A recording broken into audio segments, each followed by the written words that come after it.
Hi, Gretchen Massey here with Jerry, who made it to Final 3 Big Brother Season 10, and we're going to catch up with him after he just cast his vote to crown the winner.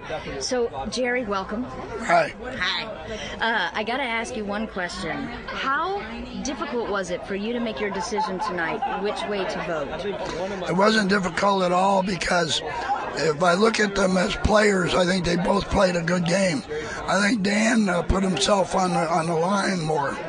But Dan also did something that I wanted to reward him for, and I called it kindness.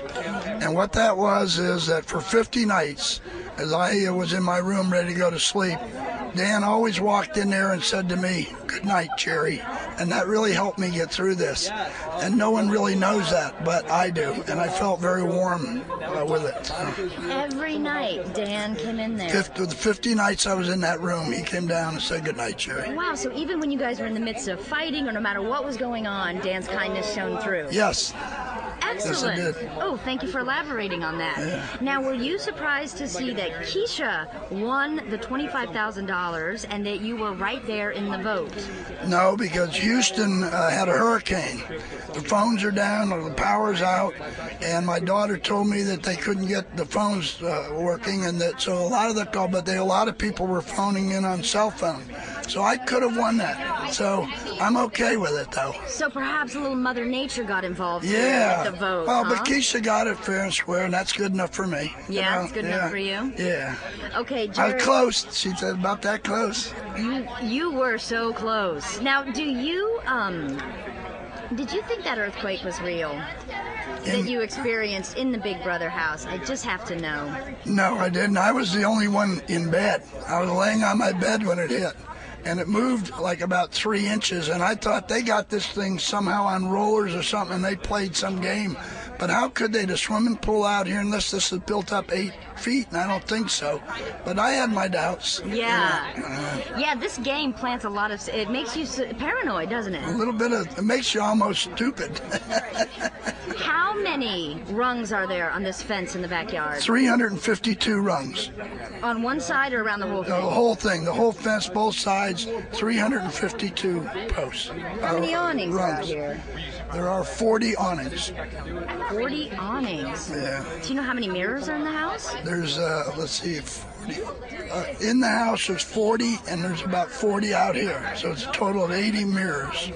God, I wish this was a competition and you could win something because you're doing very, very well. There's 250 fluorescent bulbs in there, too, and 128 spotlights. How much of your day did you spend counting things? I didn't spend a lot of time doing it, just something to do, so. Jerry, let me ask you this question. Do you think it is possible to play the Big Brother game and make it to the final 2 without lying? No, I think you have to lie somewhere along the line in order to make it anywhere in this game. What I found it difficult to do was to find people willing to make an alliance and go to the end.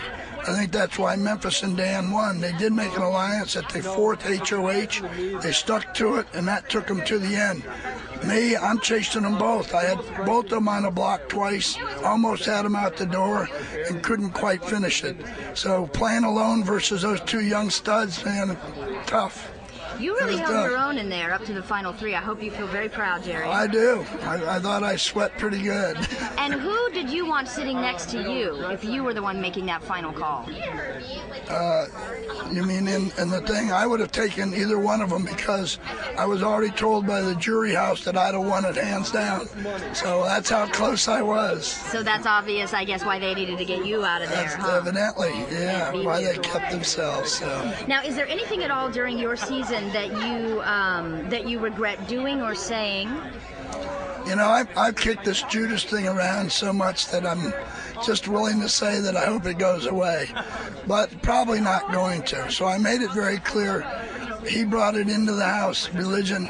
I took it out of the house. And that's all I want to say about it. I didn't want it in the game. It's not my religion, and I didn't want to be confronted him reading the Bible to me all the time and doing what he was doing with it.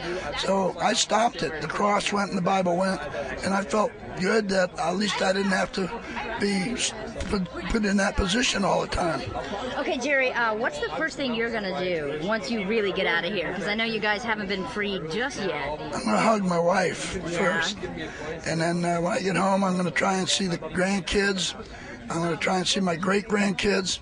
I'm going to go to Pennsylvania and see my son and grandkids, and I just want to see my family. I mean, that's right now the main thing. Yeah. Okay, Jerry, well, since you made it to Final 3, I'd like to, and you are also, again, the oldest contestant on a reality show so far. I think you've opened up the gates for some new television entertainment. So, oh, my goodness. 2 questions. One is, would you ever do another reality show? Yes, I would. You would? Yes, I would. Okay. And then my last question is, what advice would you give to the next cast, season 11, based on what you now know, having been on the inside? Don't get voted in to be the first HOH. Earn it, number 1. And 2, don't push too fast. Anywhere, anyway, keep your head on, but become a player. Don't think it's a passive game, because you won't last that long. And the other thing is, don't self-destruct early. That's why half the people are out of here by week 6. Their own self-destruction. Right. Okay, good advice from the man who made it to Final 3. I'm Gretchen Massey here with Jerry for CBS.com.